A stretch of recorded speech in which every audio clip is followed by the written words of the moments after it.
ওয়ালাইকুম আসসালাম রহমতুল্লাহ। আমার নাম তাহেরা বেগম। আমার বাসুরের ছেলে। ওর ডাইন হাত কাঁপতো, ডাইন পা কাঁপতো, আর ওর চোয়ালুতে এরকম এরকম করে চাপটাইতো আর কি। চোয়ালুতে আওয়াজ হইতো বা চোয়ালুরা অনেক রকমের করতো।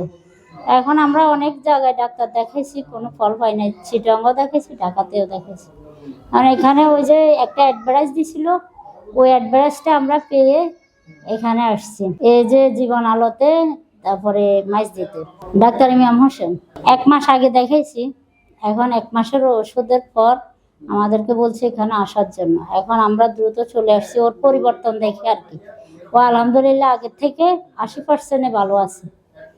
আর ওর হাত পা কাঁপা বন্ধ হয়ে গেছে, প্রায় সামান্য একটু আধটু হয়। আর চোয়ালুটাও অনেকটাই আল্লাহ রহমতে ভালো হয়ে গেছে। এখন উনি বলছে যে ওষুধগুলো চলো। হ্যাঁ, অবশ্যই পরিবর্তন। আমরা 80% পরিবর্তনই পাইছি।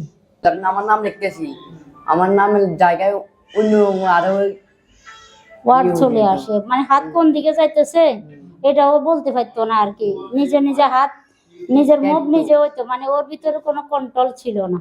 মানে ওর ভিতরে যে একটা কন্ট্রোল আছে, আমাদের হাত পা ওরকম কোনো কন্ট্রোল ছিল না। হাতে কি করতেছে, পায়ে কি করতেছে, মানে ওর কন্ট্রোলের বাইরে, যে ও বুঝে না, জানে না।